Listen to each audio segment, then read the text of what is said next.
evening, I am Nisha Charles and I'm your presenter for today. Thank you for joining us for SAT TV News. Among the major developments, police are conducting investigations into the death of an infant. Jamaican cabinet signs off on IMF negotiation measures.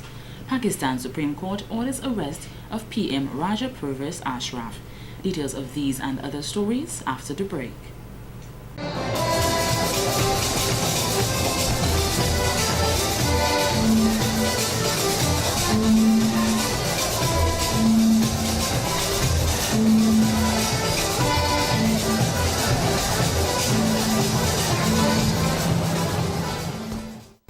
Thank you for staying with us. Now for the details of the news. Lubia residents are continuing to see progress on the road developments in the area. Our cameras were watching when some of the work was being executed on the roads where government is improving the drainage and building sidewalks. According to the Minister for Public Works, Energy and Port, Honorable Reuben Blackmore, this is part of the government's commitment to improving the infrastructure in the country. As you know, that we have actually started the rehabilitation of the road from Lale Coco, and it goes back, as I've said before, into the first speed bump leading to Point Michel. And as I said before, and I want to reiterate for emphasis, this project has two components.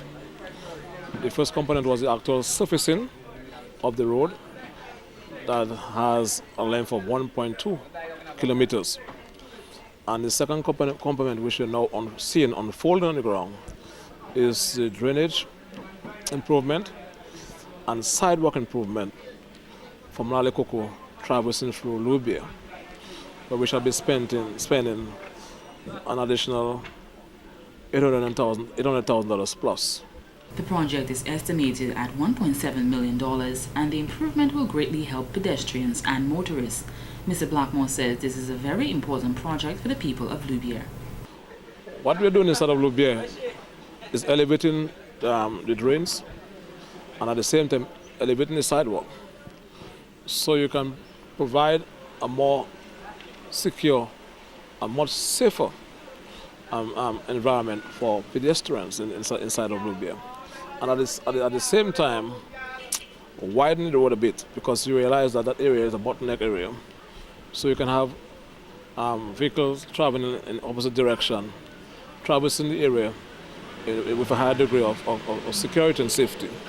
At Lale Coco, they have started to put concrete curbs. Mr. Blackmore says this will maintain the integrity of the surface of the road. On the western side of the road, there will also be the installation of concrete drains. And I'm happy, especially in the Lubia area, where and the Member of Parliament is very much concerned about that, where local contractors can be contracted and young people can be employed, as I see happening right now in Lubia. Are the Lubia residents very thankful about the project? Well, I will get that impression, because anything that has been done to brighten up and to elevate people's standard of living in any location is something that is commendable. And we know in Lubia for a long period of time, you had a drainage problem, the roads were so narrow, and you had undulating sidewalks. In some of the areas where sidewalks are to be put in place, a few homes have been affected. The minister assures the public that wherever this occurred, residents were informed and will be compensated. The government has a procedure, and this government is not in the habit of encroaching people's property without ensuring that the rights are protected. So anybody's property that's going to be affected, they will receive notice and compensation. They'll be compensated as is the procedure and going forward. We look forward to bringing the public an update when the project is completed. In more news, journalists will now have the opportunity to freshen up their skills as part of a course entitled Brush Up Your Journalism Skills, organized by the Dominica State College. The course, which begins on January 15, 2013, will run for 6 weeks every Tuesday from 5 p.m. to 8 p.m. at the Baffin State campus of Continuing Education. At the Dominica State College, they are in the habit of making people better at what they do. Dean of the Faculty of Education, Mr. Merrill Matthew, says with the importance of journalism in Dominica, we need to know what is happening in our country and the world at large. we always believe at Dominica State College that there is place for improvement. And this is why we have decided to put on this journalism course. It is called Brush Up on Your Journalism Skills. And the reason we are calling it Brush Up on Your Journalism Skills is because of the fact that we are targeting people who practice journalism, but also we are inviting people who have a desire for journalism skills. And so we want to take them to a level where they have a strong foundation. With these skills, Dominican journalists will be able to compete on a regional and international level. Mr. Matthew believes that we need to move from just performing a task to doing it well. This is exactly what he feels this course will do. Doing it at internationally acceptable level. And that is what we are about at Dominica State College, to take people to that level where you can meet eyeball to eyeball with people in your field and be able to stand on your 2 feet and look at them in their eyes and say, I am at the level that you are at. So that's what this journalism course is about. As we speak, there are 15 participants for the program. Ms. Polly Petulo will be the instructor for the next 6 weeks. She has done a lot of professional journalism and has even worked with the BBC, one of the most reputable media outlets in the world. Mr. Matthews says, having come from that background, Ms. Petulo has a wealth of experience that she wants to share with us in Dominica.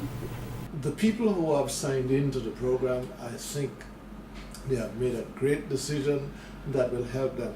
Now, journalism, sometimes we think it is only for the people that sat at mapping, DBS and so on. It's more than that. Journalism is a way of getting information to people in such an exciting manner that they will listen and that they will learn, the 2 L's of communication. And so we are starting this program today. It's a 6-week program. The participants will be able to learn new skills every week, practice those skills, and come back to share in discussions and interactions. They believe that in 6 weeks' time, with the competence of the instructor, they can take people who practice journalism to a place where they can compete at a regional level. Some of the topics to be covered will be how to find things out. There are a lot of things out there, but what techniques, what strategies do you use to find things out quickly so that you can report to the audience that you're interested in? How to persuade people to talk to you? Not everybody is like me.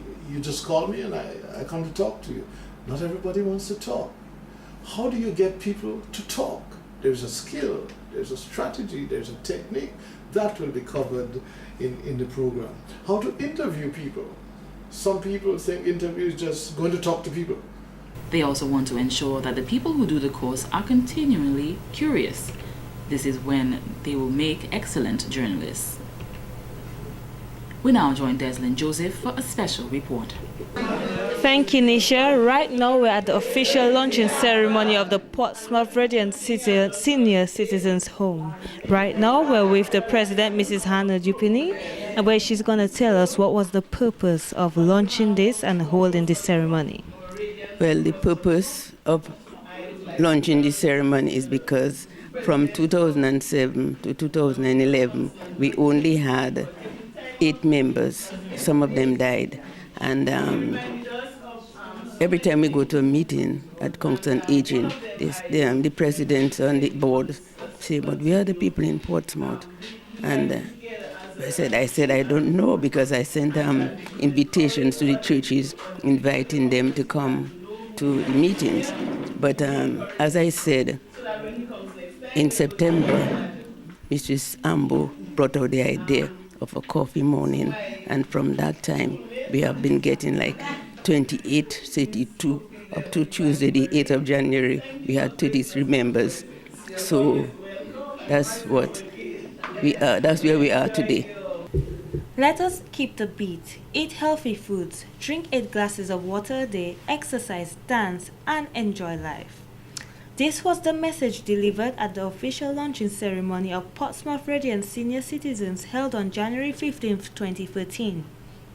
Miss Jean Jacob, Master of Ceremony, began with a motivated speech to remind the elderly that it is okay to age. One of the most important factors that should be remembered is that it is okay to smile.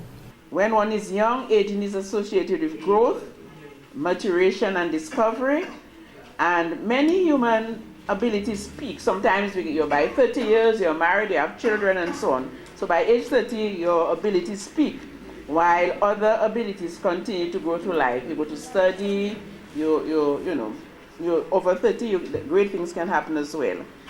So we must try to forget, the stereotypes that look at older individuals as old people. In Miss Dupini's detailed story of the center, she explained how a dream became to be a reality. Collectively, she worked at the Portsmouth and Princess Margaret Hospital for 14 years. She then migrated to the United States for 24 years to further her education and career. This was what that empowered her to open the center. On January 8, 2013, the first PRSC meeting was held where members of the DCOC were present. The mission here is to lift the spirits of the seniors through recreation, tender loving care, spiritual inspiration and health, to promote wellness of body, mind, and soul.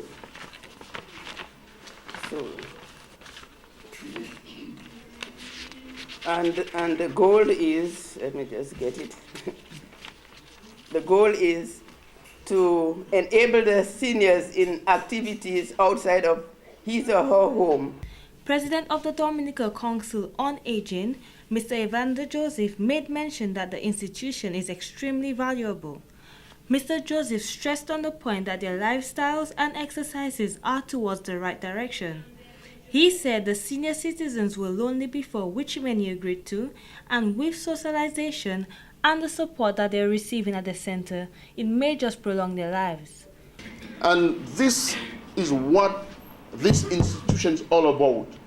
And I praise this affiliate, you're one of our affiliates, and I praise you for the work you're doing. And I encourage persons in Portsmouth and elsewhere to fashion themselves to do as you are doing. There is a perfect group of unity here, I can see that. There is unity, and that's what I love about the radiant senior citizen. I know there's a vibrant citizen, so there's vibrant and there's radiant.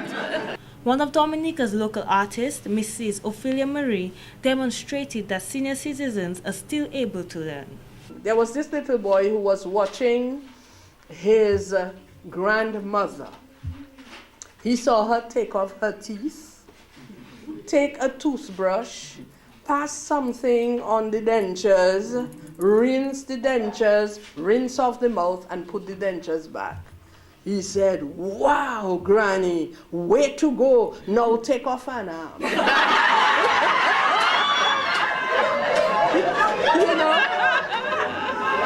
And you laugh. But I want you to remember that you laughed, and when you laugh, you'll remember that other people are looking at you. I'm Deslyn Joseph, reporting for SAT TV News, and back to you, Nisha. Thank you, Deslyn, for that report. The Grand Bay Police are carrying out investigations in a report of an alleged infanticide which occurred on January 13, 2013. Police Public Relations Officer Inspector John Carbon stated about 9 a.m. on January 14, 2013, a newborn baby's body was found in the bush in the vicinity of a home at Stowe Estate. The baby's body was then transported to the Princess Margaret Hospital, where it was pronounced dead by a medical practitioner. The body is being kept at the Princess Margaret Hospital mortuary pending a post-mortem examination. Investigations are continuing, and SAT TV will update you as more information becomes available. And for a second time in Dominica's international history, we witnessed the West Indies women's team engaging in regional tournaments at the Windsor Park Sports Stadium. It was just over a year ago they played India, and now this time around they're playing against South Africa. Cricket commentators Mr. Thomas Joseph, Mr. Andy Carter and Mr. Delvin Esprit all shared the view that this is a good showing in the development of women's cricket locally and regionally. Mr. Delvin Esprit says, however, there is a lot of work that still needs to be done to develop women's cricket to the point where it needs to be in the Caribbean and locally. We had a member of that team that played and represented West Indies for maybe 2 or 3 seasons, and she's no longer part of the team. But as you realize, it's a learning process, a development process that's been going on, and I think the West Indies board is really looking maybe to throw money into that and so on, and also to develop West Indies cricket. But as you realize that they have a group of women that they have been working with and they have been bringing one to girls in, but you have to start to develop the interest in the women at a very early age, because when these players leave and so on, you need other players to fill in the gaps. Mr. Andy Carter, who pointed out that the last game, which took place on Tuesday, January 15th, was free to all school children to attend. This they should have taken advantage of. He said this was a perfect opportunity for the female cricketers to see international cricket, which they would have learned a lot from and could then use to better themselves at the sport.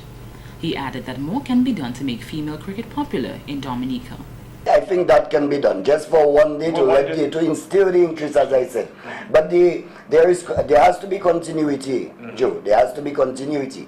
It's not only about coming to see it. When they see it, they will get excited. They will want to play. So then you've got to move it into the schools. I think the sports division has a program. Maybe more can be done, but I think they have a program going in the schools, in the various schools. So that in itself is good. Mr. Carter also pointed out that it was a good showing of support, witnessing the large crowd at the Windsor Park Sports Stadium on Saturday, January 12th, for the third match of the ODI series, where there was a large crowd of people, mainly women. Mr. Thomas says Dominica is a country which always has a good potential for the growth of cricket, as there was an international cricket here long before the stadium was built.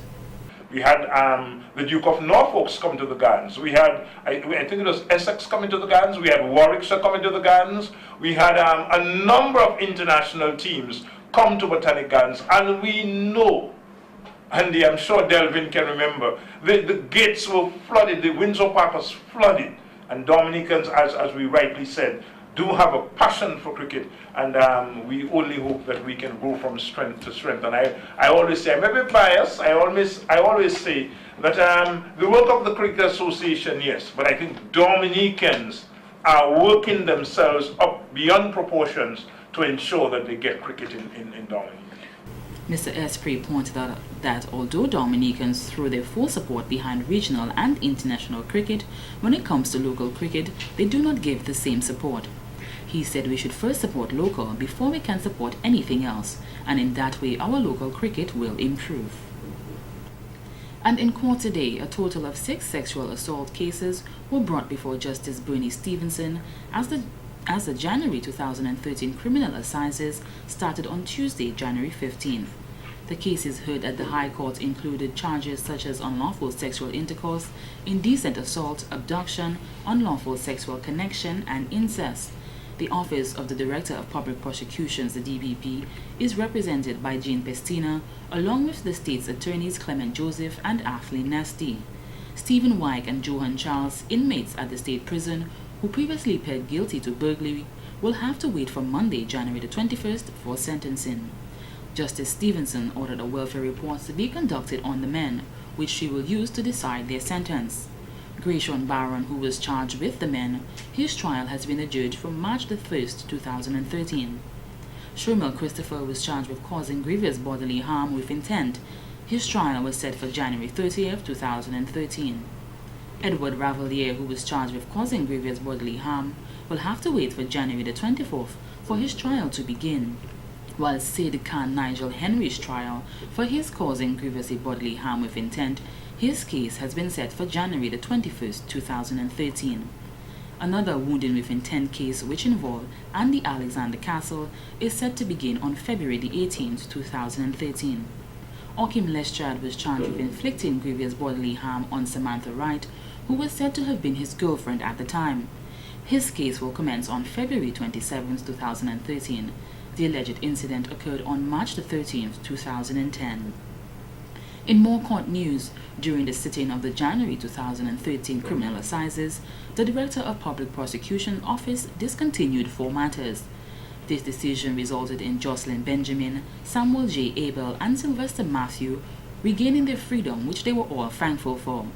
A notice of discontinuance for a case of threats was also made in regards to the convicted murderer Sherman Webb. Webb was found guilty of the murder of Barbadian Corey Polion, who was on Friday, July 20, 2012, sentenced to life in prison by Justice Bernie Stevenson. The trial of murder accused Shane DeGallery, after being traversed to the January Criminal Assizes, will begin on March 1, 2013. DeGallery has been charged for allegedly murdering Justin Joseph Ofonkole on April 23, 2010. The trial initially commenced on September 26, 2012, but came to an abrupt end on October 8, 2012, when the court was informed that the foreman, who was also a juror, was hospitalized due to illness. Justice Bernie Stevenson previously told the court and jury that because of the nature of the offense, all 9 members are required to be present during the hearing, and that since one juror was still incapacitated, the jury was discharged. DeGallery, who is represented by Zena Moore Dyer, Gina Dyer Monroe, and Joshua Francis, remains on bail of $30,000, with the surety being Gail Romaine. Clement Labossiere's murder case trial will begin on Monday, January the 21st.